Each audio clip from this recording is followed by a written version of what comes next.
დღეს ნახეთ თქვენ უმრავლესობის განცხადება, რომელშიც ჩვენ აღწერეთ მთლიანად ის მნიშვნელობა და საფუძველი, რატომაც მივიღეთ ეს გადაწყვეტილება და უმრავლესობის ლიდერმა თქვა კიდევაც, ჩვენ ერთი წლის განმავლობაში ვცდილობდით დონორებთან გვესაუბრა იმ პირობაზე, რომელიც მათგან იყო, რომ დაფინანსება ყოფილიყო გამჭვირვალე, მაგრამ სამწუხაროდ ჩვენ შედეგს ვერ მივაღწიეთ. პერიოდულად მე ამაზე საზოგადოებას ვეუბნებოდი, რომ სამწუხაროდ არიან დონორები, რომელთან არა თუ გამჭვირვალობაზე არის საუბარი, უბრალოდ მალავენ საკუთარ დაფინანსებას საქართველოში და მიუხედავად იმისა, რომ მეც პირადად ჰქონდა საუბრები დიპლომატიურ დონეზე, დონორების დონეზე მათთან და იყო პირობა, რომ იქნებოდა გასაჯერო, სამწუხაროდ ჩვეულებრივად მალავენ თავის დაფინანსებას. კიდევ ერთხელ ჩვენ აქ აღარ არის უკვე საუბარი, რომ არის გამოწვევა გამჭვირვალობის. ეს გამჭვირვალობა უკვე ისეთი მაღალი რეგისტრის ტერმინია ამ მდგომარეობისთვის, ეს არის ჩვეულებრივი დამალვა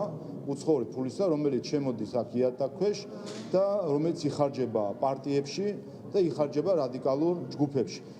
ჩვენ ხედავთ რეაქციებს, შეხედეთ და დააკვირდით, ვისი რეაქციები არის, ზუსტად ეს არის ის ჯგუფები, ის NGO-ები და ის პარტიები, რომლებიც ზუსტად ასე დაფინანსებას იღებენ. ხედავთ კიდევ მცდელობას, რომ ნაცვლად იმისა, რომ შემოვიდნენ დისკუსიაში, ატყობთ ხომ დღეს მათ შორის სხვათა დარბაზში, ვერაფერს ვერ ამბობენ არგუმენტებს, ერთადერთი ეს არის, რომ გამოიყენონ ის ბნელი მეთოდები პროპაგანდის, რომ დაიწყონ ისე დაბრენდვა კანონის, ისე რომ შინაარსზე არის საუბრო, მაგრამ ეს აღარ გამოუვათ შარშან, მათ შეძლეს, რომ საზოგადოებისთვის ეს ბრენდებით ესაუბრათ საზოგადოებასთან და არ შესულიყონ შინაარსში, წელს მათ მოუწევთ ამ დისკუსიაში შემოსვლა, განხილვა იქნება ჩვეულებრივ ტემპში, იქნება სამი მოსმენა კომიტეტზეც, იქნება პლენარულ სხდომაზე, მოვიდნენ და თქვან რა არის, რა აქვს ამის საწინააღმდეგო. რა არის იმის საწინააღმდეგო, რომ ორგანიზაციები, რომელიც მონაწილეობენ პოლიტიკის ჩამოყალიბებაში და ფინანსდებიან უცხოეთიდან, რომ მათ საზოგადოებას უთხრან ვისგან ფინანსდებიან, რა თანხის ფინანსდებიან, რა მიზნებით ფინანსდებიან. ამიტომ კიდევ ერთხელ ამ ჯერზე რა თქმა უნდა ეს დისკუსია თუ კი მათ რამე სათქმელი აქვს, შემოვიდნენ დისკუსიაში და თქვენ რა საქმეც იმაში რომ სათქმელი არაფერი აქვს, ხედავთ კიდევ მცდელობას ისტორიისა, მაგრამ საზოგადოებამ ეს ყველაფერი კარგად იცის და თავს არ მოატყუებინებს. კიდევ ერთხელ ჩვენ სამწუხაროდ და მინდა ხაზი გაუსვა, რომ მქონდა საუბრები დონორებთან, იყო პირობა თავის დროზე, რომ ყველაფერი გამჭვირვალეა, თუ კი რაიმე კიდე არის აქ გასაკეთებელი, მეტად გაკეთდებოდა, სამწუხაროდ ეს პირობა არ იქნა შესრულებული და ნაცვლად იმისა, რომ უფრო გამჭვირვალე ყოფილიყო დაფინანსება უცხოური საქართველოში, პირიქით გაიზარდა ფარული დაფინანსება რადიკალური ჯგუფების, ფარული დაფინანსება პარტიების. დღეს ვიგებთ შემთხვევით, მაგალითად დროას დაფინანსება გავიგეთ შემთხვევით, იმიტომ რომ პარტიის ხელმძღვანელს წამოწდა ეს ერთ-ერთ პოსტში, აღმოჩნდა, რომ ევროპის დემოკრატიის ფონდი აფინანსებდა მას, მისი ყალბი NGO-ს გავლით, მის წინასაარჩევნო კამპანიას. მას წამოწდა, თორე ჩვენ ამას ვერც ვერასდროს გავიგებდით. საუბარი რო არის თითქოს ყველაფერი გამჭვირვალე არის დღესაც ვიღაცამ ახსენა სტომატ დარბაზში, ეს არის ტყუილი, აბსოლუტური ტყუილი, არავის არაფერი არ ევალება, ეს არის აბსოლუტური ტყუილი.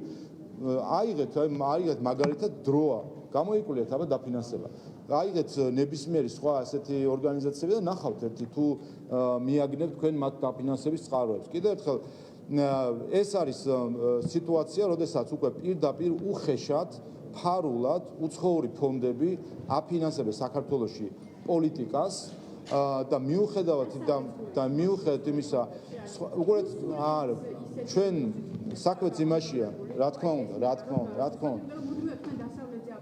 არა, უყურეთ, ჩვენ ამ განცხადებაში ვთქვით, რომ ეს ყველაფერი არის, რა თქმა უნდა, იმ კონტექსტში, რომელიც უსაფრთხოების გამოწვევის სახით საქართველოს აქვს. შევხედოთ, როგორ რეგიონში ვართ, შევხედოთ გარშემო რა ხდება და დავაკვირდეთ რა გამოწვევები აქვს უსაფრთხოების და საქართველოს უსაფრთხოებას, სხვადასხვა მიმართულებით, მათ შორის ეკონომიკური დამოუკიდებლობის მხრივ და ჩვენ ვახსენეთ კიდევაც ეკონომიკური პროექტები, რომელიც ჩაშლასაც ცდილობენ ხოლმე ეკონომიკური ინტერესებიდან გამომდინარე. ამიტომ, რა თქმა უნდა, არის ბევრი, ამაზე პარტნიორებთან ბევრი გვაქვს ნასაუბრები და რა პოზიცია ბოლო პერიოდში, როდესაც მე მქონდა ხოლმე მათთან საუბარი გამომჭირვლებაზე, ამაზე პასუხი აღარც კი ჰქონდათ. ამ მდგომარეობა, ამიტომ ვამბობდი მე კიდევაც ბოლო პერიოდში, რომ ყრუკედელთან ვართ, იმიტომ რომ ერთის მხრივ ამაზე რომ მქონდა საუბარი, ამას ეთანხმებიან, ასე ვთქვათ და პრეტენზია ამაზე არ არის, რომ უბრალოდ რაიმე საპასუხო რომ თითქოს გამჭვირვალე არის რაღაც დაფინანსებები, მაგალითად ევროპის დემოკრატიის ფონდი ვახსენეთ და ასევე ეროვნული დემოკრატიული ფონდი, ნედი, ამერიკის შეერთებული შტატების ვეღარ ამბობს პარტნიორის მხრიდან, რომ ეს ფონდები არის გამჭვირვალე. თუმცა ამის იქით ვეღარ მივდივართ. ყრუკედელი არის სამწუხარო და მიუხედავად იმ პირობისა, რომელიც ჩვენ მქონდა ჩვენი უცხოელი პარტნიორებისგან, სამწუხაროდ ყრუკედელი არის, რაც რა თქმა უნდა და იმ მხრივ რომ არის აღიარება რომ არის გამჭვირვალე, მაგრამ ამის იქით ვეღარ მივდივართ. ვერაფერს ვერ აღიარებ და რაც თავარია ერთი წამი, რაც თავარია ეს გვეხება არა ჩვენ ერთი წამი, ეს გვეხება არა ჩვენ, არამედ ეს ეხება საზოგადოებას. საბოლოო ჯამში გამოდის, რომ არის ფონდები, რომელიც თავის დაფინანსებით ზეგავლენას ახდენენ საქართველოში პოლიტიკის ჩამოყალიბებაზე და ამას უმალავენ საზოგადოებას. არ იცის საზოგადოება ამა თუ იმ ორგანიზაციის უკან რა დგას. ამიტომ კიდევ ერთხელ არის ამ საუბრების დროს უკვე აღარავინ უარყოფს, რომ არის გაუმჭვირვალე ფონდები, მაგრამ ამის იქით ვეღარ მივდიოდით და რა თქმა უნდა, ეხა ეს უკვე არის ჩვენი სახელმწიფოს და საზოგადოების საკითხი, რომ დიახ, უცნობია. მაგალითად, უყურეთ, მოდით გეტყვით მაგალითს. არა, აუყურეთ.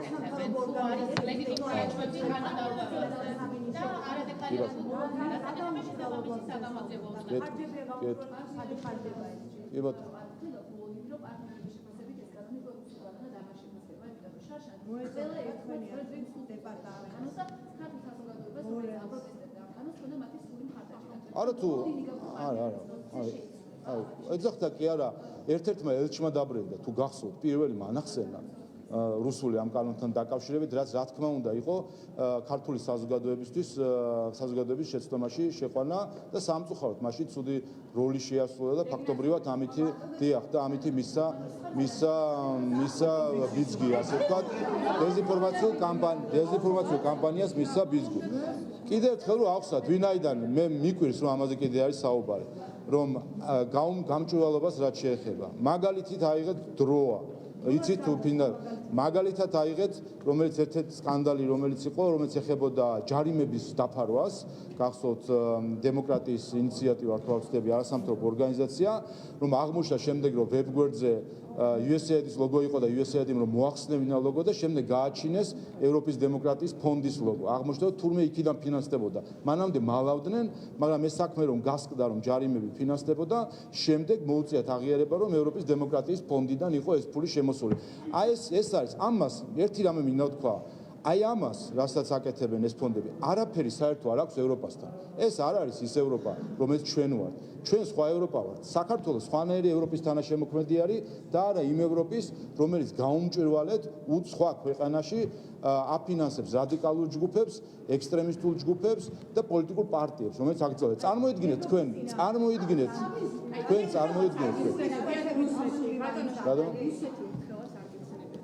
ყველას არ როგორი უყურეთ რეალური მიზანი რა არის სულისკვეთები კარგურებს წინა კომენტარებში მუდმივად ევროპაზე და ამერიკაზე საუბრობთ და ელჩებს ამ კონტექსტში ესმოდით თავს წინას და მოქმედებსაც ახლაც საუბრობთ მხოლოდ ამერიკასა და ევროპაზე და რუსეთი ერთი განცხადებითაც ხელისუფლებას არ უხსენებია, როცა სწორედ რუსეთი არის ერთადერთი ნებისმიერ კიდე მე წეღანავს თქვი რომ საქართველოს აქვს მრავალი გამოწვევა უსაფრთხოების სახით რეგიონში და ეს არის არამხოლოდ პოლიტიკური და უსაფრთხოების გამოწვევები, ეს არის მათ შორის ეკონომიკური უსაფრთხოების გამოწვევები. ანუ აქ არის არამხოლოდ პოლიტიკური ინტერესები, არამედ ეკონომიკური ჯგუფების ინტერესები. მათ შორის რა თქმა უნდა საფრთხე უპირველეს ყოვლისა არის რუსეთიდან და ეს კიდე ამის საკითხიც არის. იმიტომ რომ კითხვები თქვენი ეხება სწორედ და ამ შემთხვევაში სწორედ იმიტომ რომ ამ დეზინფორმაციულ კამპანიას ამ პროექტთან დაკავშირებით ეხენ ის ორგანიზაციები, რომლებიც ზუსტადაც ევროპული და ამერიკული ფონდებიდან ფინანსდებიან. ხო და იცით რა, აი ამ დეზინფორმაციით საბოლოო ჯამში უზრუნველყოფენ იმასაც, რომ დაფარული იყოს სხვა ქვეყნებიდან შესაძლო შემოდინება თანხებისაც. ეს ხომ ყველას თანაბრად ეხება. ყველა ქვეყანას თუ ყველა ინტერესს ეხება თანაბრად, ვინაიდან რეალიტის მიწებება არის რუსული კანონის სახით.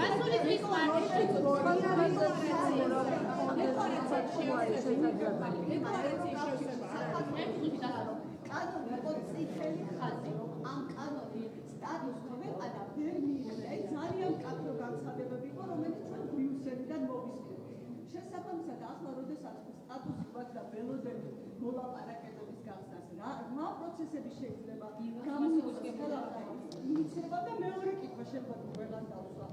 მაინტერესებს კანონ პროექტის თანახმად ორგანიზაციებს, რომლებიც დასავლურ ჟანრებს იღებენ, უნდა ეწოდოს უცხოური ძალის გავლენის მქონე ორგანიზაცია. და ეს სტატუსი ასაჭიროა ფინანსების დეკლარირებისთვის ამ სტატუსის მინიჭება რასაჭირის არ არის. რომელი სახელმწიფოს გავლენის ქვეშ არის და იქნება უბრალოდ მე ერთი რამე მიგოს. თქვენ აი ყველა ვართ საქართველოს მოქალაქეები. ჩვენ რამდენიმე დღის წინ აღვნიშნეთ დამოუკიდებლობის რეფერენდუმის 33 წლის იუბილე. ჩვენ ვართ დამოუკიდებელი სახელმწიფოს მოქალაქეები. ახლა მე გიყვებით ფაქტებს და ამ ფაქტებში მე მგონი ყველა მეთანხმებით, რომ არსებობს ორგანიზაციები, რომელიც ჩვენს დამოუკიდებელ ქვეყანაში შემოდიან, აფინანსებენ ფარულად პარტიებს, რაც აკრძალულია კანონით, აფინანსებენ ფარულად რადიკალურ ჯგუფებს, რაც ასევე აკრძალულია კანონით, ისე რომ თქვენ აი ჟურნალისტებმა არაფერი არ იცით, თქვენ საქართველოს მოქალაქეებმა არაფერი არ იცით და ჩვენ ოდესაც ვეკითხებით ამ ფონდებს, რომ იქნებ მოქალაქეებს აცნობთ ამის შესახებ, ამაზე არის ყრუკედელი და გვეუბნებიან ფაქტობრივად ამით, რომ ჩვენ დავაფინანსებთ, თქვენ არავინ გეკითხებათ, ვის დავაფინანსებთ, როგორ დავაფინანსებთ, ქართულ საზოგადოებას არავინ ეკითხება, რომ ეს იცოდეს. ეხლა მაინტერესებს თქვენი პოზიცია, საქართველოს მოქალაქეების პოზიცია. ეს არის რაც თქვენ გინდათო, თქვენ ქვეყანასთან ასეთი დამოკიდებულება იყოს, რომ შემოდიოდნენ ფონდები, აქ აფინანსებდნენ კანონის დარღვევით პოლიტიკურ პარტიებს, იყენებდნენ სხვადასხვა სქემებს, NGO-ების და ამაზე არც კი გაყენებდნენ საქმის კურსში, არც კი გაყენებდნენ. ამიტომ ამოდით თქვენი ინტერესიდან და ეს ინტერესი არის გამჭვირვალობა. კიდევ ერთხელ, კარგ საქმეს დამალვა არ უნდა. დამალვა უნდა ცუდ საქმეს. დავასვე. რა თქმა უნდა, პრიმაკოვის ფონდის და ყველა ფონდი რა თქმა უნდა იქნება ამ ყველაფერში. რა თქმა უნდა, ყველაფერი. კიდევ რაც შეეხება დასახელებას, ეს დასახელება აღებული არის ევროკავშირის დირექტივის პროექტიდან, რომელიც ევროკომისიის მიერ არის ინიცირებული, რომელიც ზუსტად ამ ტერმინოლოგიას იყენებს. უცხო ქვეყნების ინტერესების წარმომადგენელი იქ, საერთოდ კიდევ უფრო მძიმე ტერმინი არის, წარმომადგენლობის გამჭვირვალობაზე არის საუბარი. არა, როგორ გეკადრებთ? არა, გეტყვით. მოგეთ, იცით რა არის, ხო საქმეში ხომ გავერკვეთ რაში. უყურეთ, დირექტივა ეხება უცხო ქვეყნების ინტერესების წარმომადგენლების გამჭვირვალობას. უფრო მძიმე ტერმინოლოგია ასე თუ შეხედავით, ჩვენთან როცა არის უცხო ქვეყნის ინტერესების გატარებასთან დაკავშირებით. რაც შეეხება ვის ეხება ევროკავშირის დირექტივა? ყველას. სხვათა შორის საქართველოსაც ეხება ეს დირექტივა.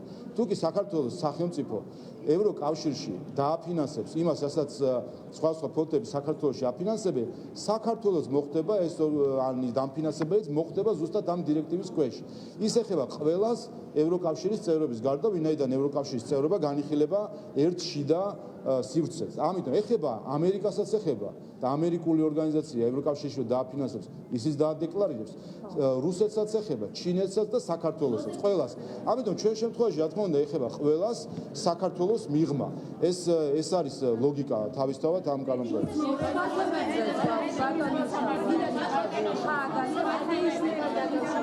გადმოვალეთ ეს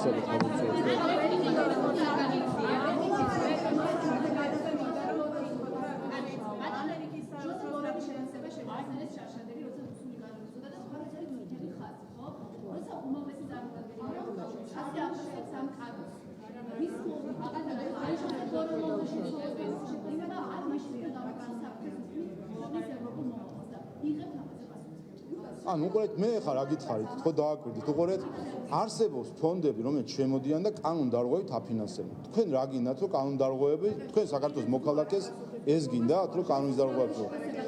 არა, მე უყურეთ, ჩვენთვის უყურეთ, კიდევ ერთხელ ჩვენ ამოვდივართ საქართველოს მოქალაქეების ინტერესებიდან. როდესაც აქ ხდება ფარული დაფინანსება პოლიტიკური ჯგუფებისა, მათ შორის გუშინ ვთქვი, ამ დღეებში რო იყო საუბარი მთავარის დაფინანსებაზე, გრანტი მიიღო, როგორც ჩანს თუ გრანტს იღებს ტელევიზია მთავარი. ტელევიზია მთავარი არის პარტიული პროპაგანდის რუპორი და ინსტრუმენტი. რა თქმა უნდა, ჩახედეთ ვინ არიან აქციონერები და მივხვდებით ხო, რომელი პარტიის და სხვათა შორის გუშინ ბატონმა გვარამიამ თქვა კიდევაც. პარტიის ტელეპარტია მას აქვს კიდევაც ხომ თავარის სახით. ანუ ტელეპარტიაც კი გიწოდა. ტელეპარტიაც კი გიწოდა და რა თქმა უნდა ასეთი დაფინანსება უცხოეთიდან გულისხმობს რომ ეს დაფინანსება მიემართება პარტიულ დაფინანსებაში საბოლოო ჯამში პარტიის ხელშეწყობაა ხომ? ეხლა ასეთი რაღაცები რო ხდება, წარმოგიდგენია თქვენ რომ არ ვიცი ერთი ქვეყანა მეორეში აფინანსებდეს პარტიებს. აკრძალულია ყველა ქვეყანა.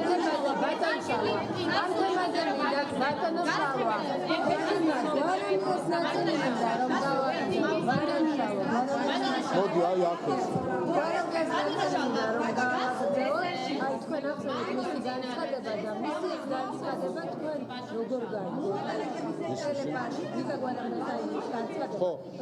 რა შეეხება ამ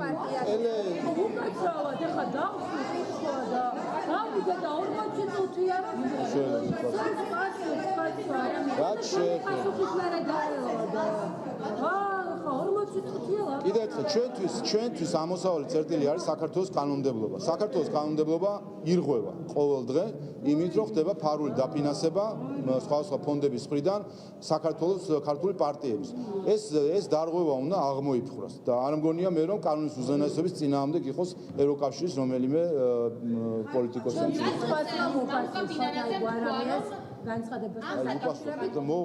როგორ გაიგეთ ეს განცხადება? თქვენთვის რამის აღიარება ხო, რა თქმა უნდა, ეს კიდევ ერთხელ დადასტურება იმ ფარისევლობის, რასაც ჩვენ ხედავდით ნიკა გვარამიასთან დაკავშირებით, მის საქმესთან დაკავშირებით, მე რამდენჯერ უნდა მოხდეს ფაქტობრივად ქართველი ხალხის დაცემა. ხო, ეს დაიწყო რუსთავი 2-დან ჯერ კიდევ, როდესაც იქ 5 წლიანი პროცესი იყო სასამართლოზე თავდასხმის, დეზინფორმაციის გავრცელების თითქოს ხდებოდა მედიის შევიწროება, ბოლოს გაირკვა, რომ ყველა ვინც ამას ჩართული იყო, ელჩები, აქ ყოფი ელჩები პირადად იყვნენ ჩართული დეზინფორმაციის გავრცელებაში რუსთავი 2 საქმესთან დაკავშირებით, ხომ? შიდა და გარე პოლიტიკოსები. ბოლოს სტრასბურგის სასამართლომ დაადასტურა, ეს ყველაფერი იყო ტყუილი იყო ეს ყველაფერი. შემდეგ ამ საქმესთან დაკავშირებით, რომელიც ეხებოდა ნიკა გვარამიას, 2 წელი საქმის გამოძიება დიდი ხანი მიდიოდა, მაგრამ 2 წელი სასამართლოს გადაწყვეტილებიდან ფაქტობრივად ტერორის ქვეშ ყავდათ მოსამართლე, მისი ოჯახის წევრები, ერთ-ერთმა საელჩომ დაასანქცირა ეს მოსამართლე და ბოდიშსაც არ იხდიან, გავიდა ერთი კვირა ამ ყველაფრიდან, ხო? და მისცეს იზი ჟურნალისტური შეაწყალებინეს პრეზიდენტს ნიკა გვარამია 1-2 დღის გამოსული იყო და ერთ-ერთ საელჩოში წითელ ხალიჩაზე მიიღეს ნიკა გვარამია და ამ ყველაფრის შემდეგ ვიგებთ კიდევ ერთხელ, რა თქმა უნდა, სიმართლე არის ის, რომ ეს ტელეპარტია არის მის ხელში და ამ ტელევიზიის ამოცანა სწორედაც რომ პარტიული ამოცანა არის. არ ვიცით თუ რა არის. ეს ხო თითქოს ანუ აი წარმოიდგინეთ მთელი საზოგადოება ხდება თეთრი, რო არის თეთრი და ეუნებიან შემდეგ თეთრზე შავს და უნდა რატომაც დაიჯეროს საზოგადოება.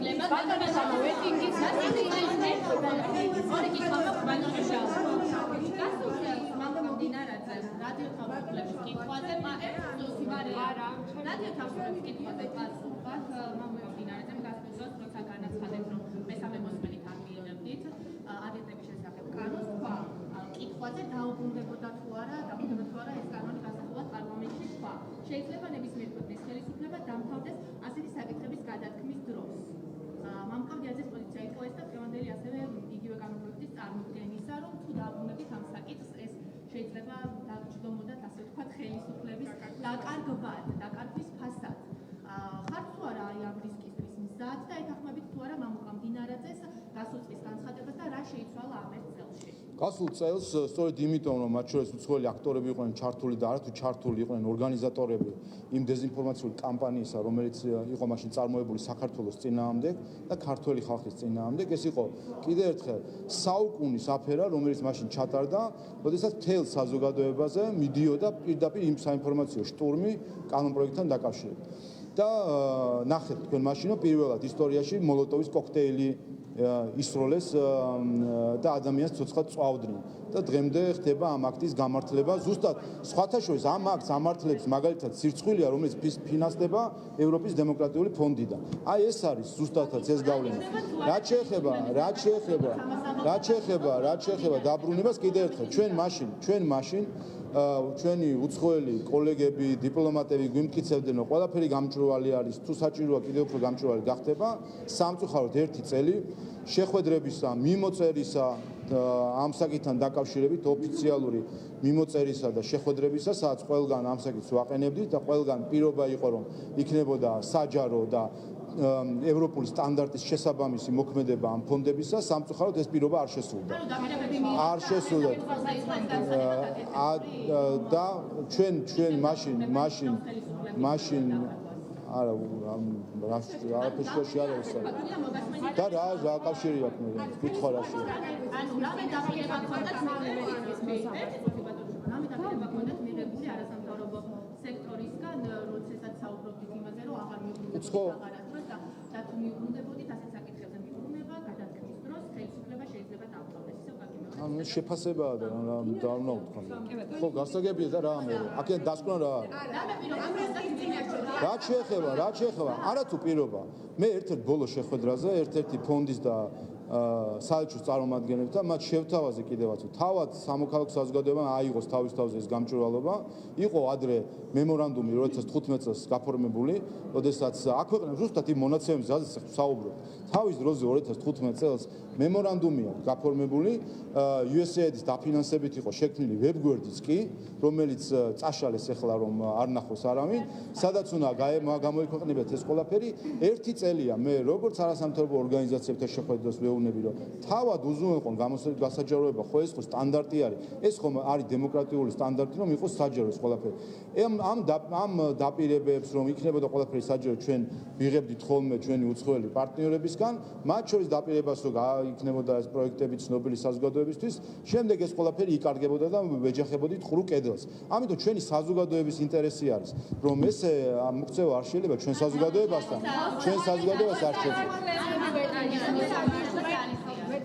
ვეტინგის განსაკუთრებით ფარსის მოსამართლეები არიან ამერიკის შეერთებული შტატების საფინანსებით წასვლის საზღვარგარეთ და მოგზაურობა ქონდათ მათ აი თქვენთვის რამდენად სწორია ასეთი ფორმულირება როდესაც მაგალითად სახელმწიფოს მართლმსაჯულებაში ცდილობს მანამ სადამ ლაშა ჩხიკვაძის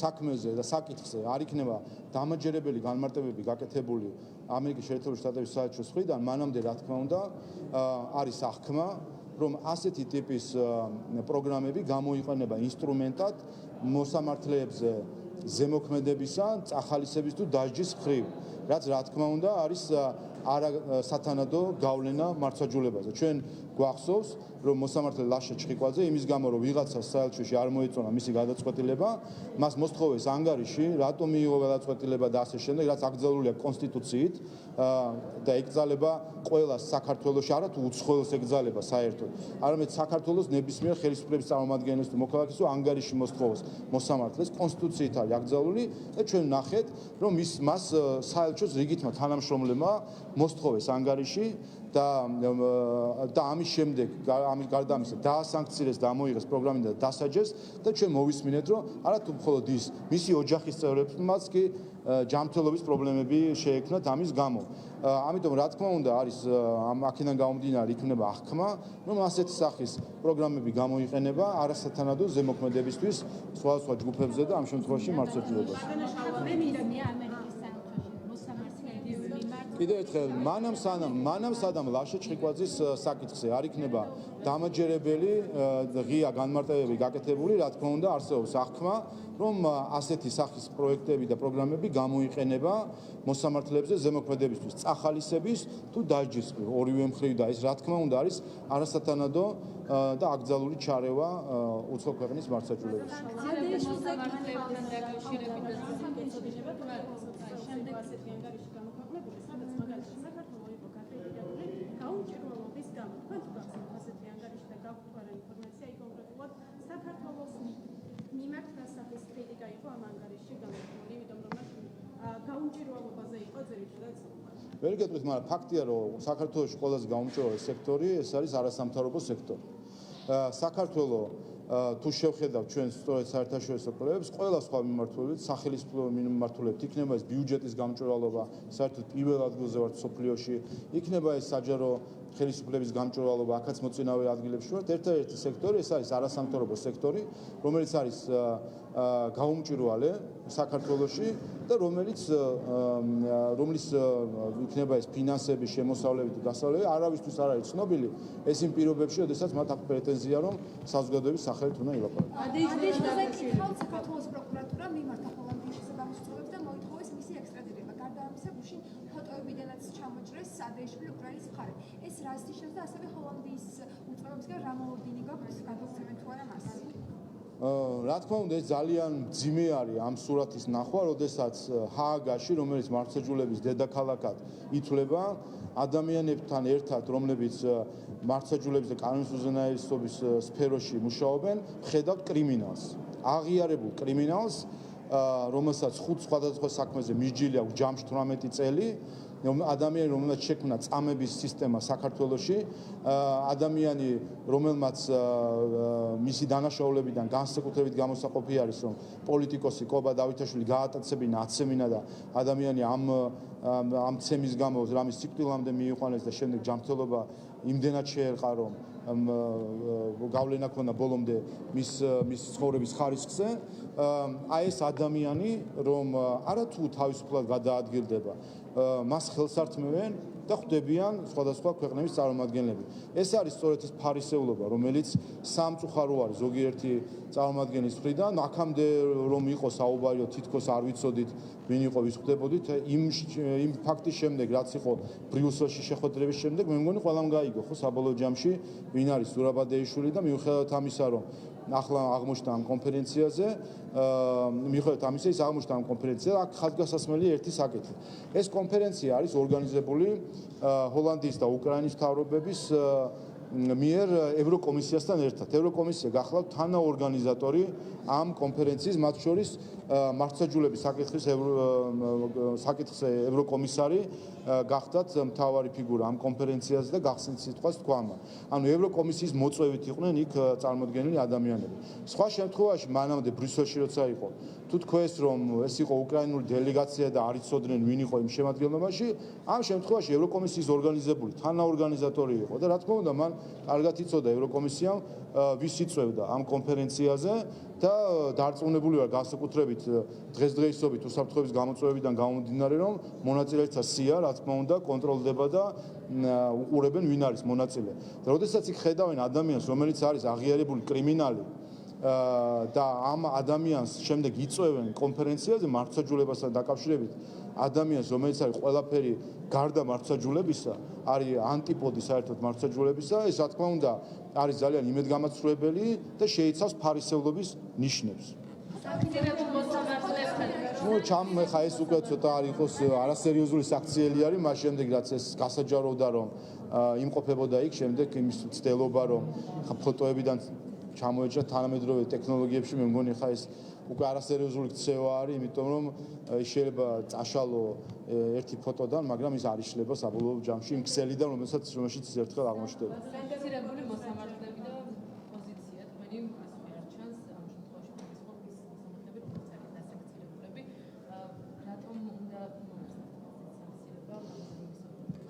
გავიდა ერთი წელი გავიდა უკვე ხო თუ არ ვცდები მას შემდეგ რაც ჩვენ ვამბობთ რომ როდესაც არის გადაწყვეტილება ყველა გადაწყვეტილება სჭირდება მტკიცებულება და ვითხოვთ წარმოდგენას მტკიცებულების ვინაიდან როდესაც ჩვენ ვსაუბრობთ სტრატეგიულ ურთიერთობაზე და პარტნიორობაზე აქ რა თქმა უნდა სტრატეგიული პარტნიორობის ნაწილი ვერ იქნება ერთმანეთის მოქალაქეების დასანქცირება და თუ ეს ხდება მაშინ რა თქმა უნდა სტრატეგიული პარტნიორობის ნაწილი არის რომ დამაჯერებელი მტკიცებულებები იქნეს წარმოდგენილი სამწუხაროდ არათუ მტკიცებულებები არ იყო წარმოდგენილი ამიტომ არამედ ჩემს პირადად ჩემს კითხვაზე ყოფილ ელჩთან რომ არსებობს თუ არა მტკიცებულებები მან მე მიმითითა ჟურნალ გაზეთებზე რომ იქ უნდა მეკითხა და ამომეკითხა თურმე მტკიცებულებები ამ მოსამართლებებთან დაკავშირებით და რა თქმა უნდა თვითონ დამოკიდებულების არასერიოზულობასაც აჩვენებს და ასევე აჩვენებს არასერიოზულ დამოკიდებულებას ქვეყნის და ქვეყნის ხელისუფლების მიმართ. ოპოზიციას ამაზე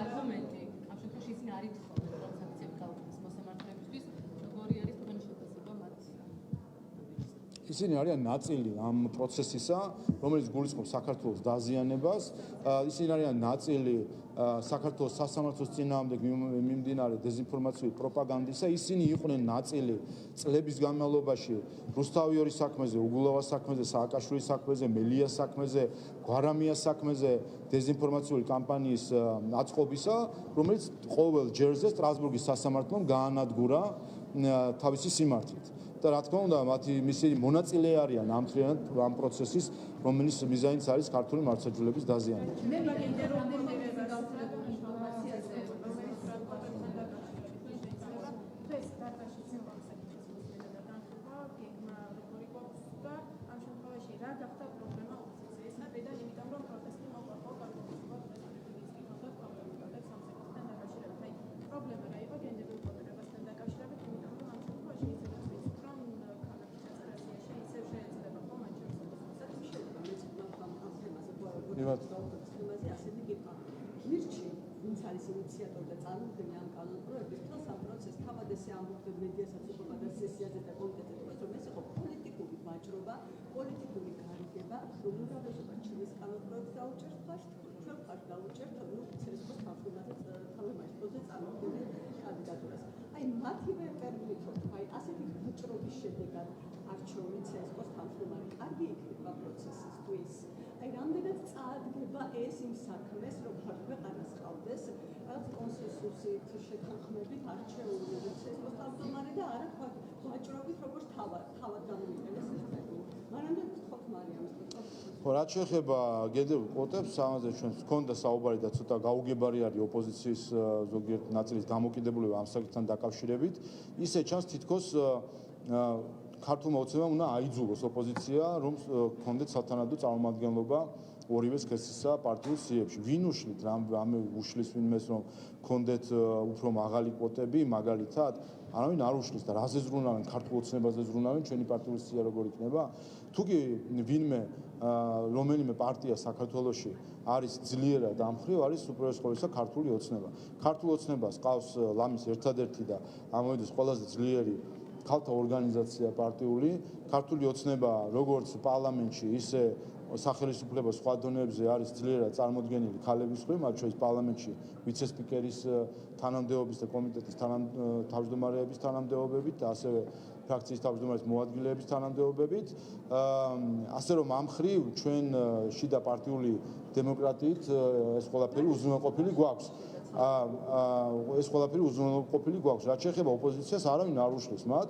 გამოვიდნენ და დადონ პირობა, თუ კი ესე მიაჩნიათ მათ საჭიროდ, როგორც ეს ლელომ გააკეთა, რომ ისინი ბატონმა დავით უსუპაშვილმა თქვა, რომ დადო პირობა, რომ ისინი ამ კოტის მიხედვით დააკომპლექტებენ საკუთარ სიას. გამოვიდნენ და დადონ პირობა და შევხედოთ შემოდგომაზე, როგორ იქნება მათ სია დაკომპლექტებული და რამდენად გულწრფელი იყვნენ ამ დღეებში ამ საკითხთან დაკავშირებით მსჯელობის დროს. ანუ კიდევ ერთხელ მე მგონი არასერიოზული არის მე ჩემს გასაგები იყოს, როდესაც სხვადასხვა გარე ჯგუფები ღელავენ ამ საკითხზე, მაგრამ ოპოზიცია პარტიები რო ღელავენ, ეს არის ჩემთვის გაუგებარი, იმიტომ რა გამოდის, რომ ისინი საკუთარ პარტიულ სიებს ვერ დააკომპლექტებენ ამ ნიშნით, თუ კი ჩვენ არ ვაიძულეთ კანონით. ეს თუ ეს რა თქმა უნდა. რაც შეეხება რაც შეეხება ამ საკითხს, კიდევ ერთხელ აქ იყო ორი ფაქტორი. ერთი ფაქტორი იყო, რომ იყო კომუნიკაცია გირჩთან, რომლის ინიციატივაც ეს იყო და ჩვენი შეთავაზება, რომ მათ ობიექტურად იმსჯელონ CESCO-ს წევრებთან დაკავშირებით და ამავე დროს კიდევ ერთხელ ჩვენთვის ეს ნეიტრალური ვართ ამ საკითხის მიმართ იქიდან გამომდინარე, რომ ჩვენ შიდა პარტიული დემოკრატიის მეშვეობით გვაქვს ყველა ინსტრუმენტი, რომ ქალთა სათანადო წარმომადგენლობა გქონდეს და სხვა პარტიებსაც შეეხება, სხვა პარტიებმაც უზრუნველყონეს. ხა ჩვენი მხრიდან იძულების იმედად მოიქნებიან.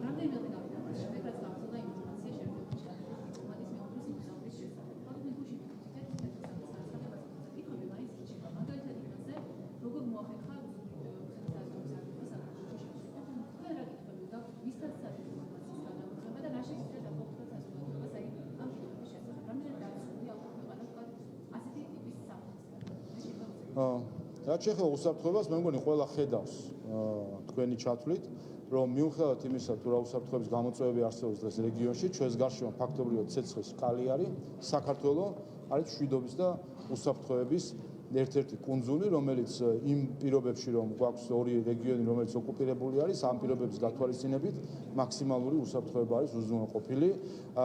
შეგახსენებთ, რომ 2 წლის განმავლობაში, რაც რუსეთი აწარმოებს ომს უკრაინის წინააღმდეგ, საქართველოში არ ყოფილა რაიმე სახის არა თუ უსაფრთხოების სახით რაიმე ინციდენტი, არამედ მათ შორის კონფლიქტებიც კი, მიუხედავად იმისა, რომ ჩვენ რუსი ეროვნების და უკრაინელი ეროვნების მოქალაქეები არიან ჩვენს ქვეყანაში, კონფლიქტებიც კი არ ყოფილა მათ შორის, სწორედ იმიტომ, რომ ჩვენი უსაფრთხოების სისტემები და მათ შორის სამართალდამცავი სისტემები კარგად მუშაობენ.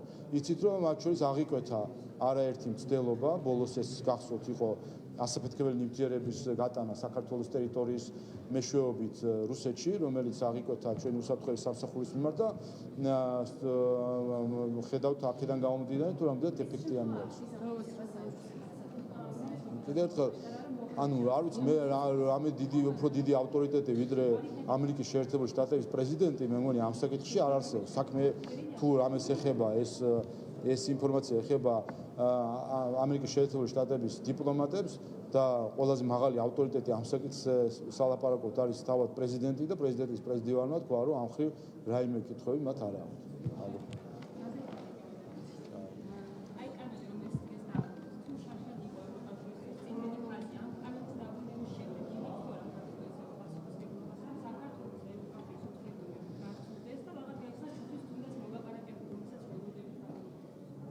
ჩვენ ევროკავშირში გვინდა შევიდეთ შვიდად, გვინდა შევიდეთ სტაბილურად და არა დანგრეული ქვეყნად. ეს არის ხო ამოცანა. ჩვენთვის ხო არ არის რომ ნებისმიერ ფასად წავიწიოთ წინ ევროკავშირის გზაზე. ჩვენი ამოცანა ქართული ხალხის მიზანი არის, რომ ჩვენ ევროკავშირში წინ წავიწიოთ ისე, რომ არ დავზიანდეთ ჩვენ თვითონ. ეს არის ამოცანა. ამ ამოცანას ეწინააღმდეგებოდა რუსეთისთვის სანქციების დაწესება. ზოგიერთი ამბობდა, რომ ეს იყო წითელი ხაზი ევროკავშირისთვის და უნდა დაგვეწესებინა რუსეთისთვის სანქციები და დაგვეზიანებინა ჩვენი ქვეყანა. ნახეთ, რომ ჩვენ არ დავაწესეთ რუსეთისთვის სანქციები და ჩვენ კანდიდატის სტატუსი მივიღეთ. ზოგიერთი ამბობდა, რომ უკრაინაში მებრძოლების გაგზავნა იყო მნიშვნელოვანი იმისთვის, რომ წინ წავწეულიყავით ევროკავშირთან ურთიერთობაში და დაგვეზიანებინა ჩვენი თავი და ომში შევსულიყავით რუსეთთან. ნახეთ, რომ ჩვენ არ შევედით ამ მოწოდების მიუხედავად, არ დავაყენეთ ომის რისკის წინაშე ჩვენი ქვეყანა და კანდიდატის სტატუსი მივიღეთ. ახლა ზოგიერთი ამბობს, რომ თურმე წინაპირობა არის ის, რომ ჩვენ ის ფონდები, რომლებიც აქ ჩუმად ხარჯავენ ფულს, ამაზე თვალი დავხუჭოთ. რა თქმა უნდა, ჩვენ ამაზე თვალს ვერ დავხუჭავთ, იმიტომ ეს აზიანებს ჩვენს ქვეყანას და აზიანებს ჩვენს ხალხს. ჩვენ ხედავთ, რომ არის ფონდები საქართველოში და დონორები, რომლებიც პირდაპირ აფინანსებენ ექსტრემიზმს, რადიკალურ ჯგუფებს, უკანონოდ აფინანსებენ პარტიებს და რა თქმა უნდა, ჩვენ ამაზე თვალს ვერ დავხუჭავთ, იმიტომ რომ მაშინ დავაზიანებთ ჩვენს ქვეყანას და ჩვენ ხალხს და ჩვენ რა თქმა უნდა, ჩვენი ამოცანა არის, რომ ევროკავშირში წინ წავიწიოთ ისე, რომ არ დავაზიანოთ ქართული ხალხს. რა თქმა უნდა, ეს ამ კანონის მიღების იდეა არის, რომ ქვეყანა არ დაზიანდეს, ამიტომ ჩვენი ამოცანა ამით იქნება მიღწეული, რომ არ დაზიანდეს ქართული ხალხი. ყველაფერი რაც აზიანებს ქართულ ხალხს არის ცუდი, ყველაფერი რაც არ აზიანებს და პირიქით ხელს უწყობს ქართულ ხალხის მშვიდ განვითარებას, არის კარგი. ეს არის მთავარი ამოსავალი.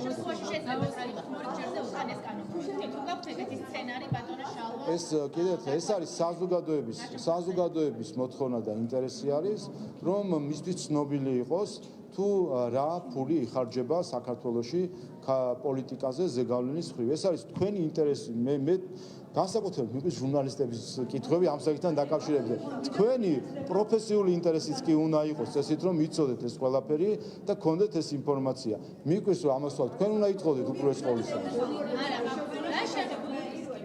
ანუ არაფერი არაფერი აღარ მოახდენს ამ პროცესზე გავლენას ბატონო შალვა. მართლა რაც მე გადამიმოწმებია, როცა შევდივარ არასამთავრობო ორგანიზაციის ვებგვერდზე, პირველი ამას ვიტყვი, ვინ არიან დამფინანსებული. შედით, ეხლავე შედით არასამთავრობო ორგანიზაცია, აიყურეთ. არა, არ მინდას. ახლავე შედით არასამთავრობო ორგანიზაცია დროას ვებგვერდზე. ახლავე შედით. იცით რატო არ შესულხარ? იცით რატო? იცით რატო? გეტყვით რატო არ შესულხარ? იცით რატო? იმიტომ რომ არც კი აქვს, ვებგვერდიც კი არ აქვს. და ეს ორგანიზაცია ფინანსდებოდა და ზუსტად ეს ორგანიზაცია იყო, რომელიც ავრცელებდა თქვენი ქვეყნის წინააღმდეგ დეზინფორმაციას და თითქოს აქ სანქციების გვერდისავლა ხდებოდა. რამდენიმე კიდევ ერთხელ ახლა არ ვიცი, რამდენჯერ გავიმეორო, მიყვარს. წამოწდა თავად ელენე ხოშტარიას თავის Facebook პოსტში. რა თქმა უნდა, ესე კანონმდებლობა.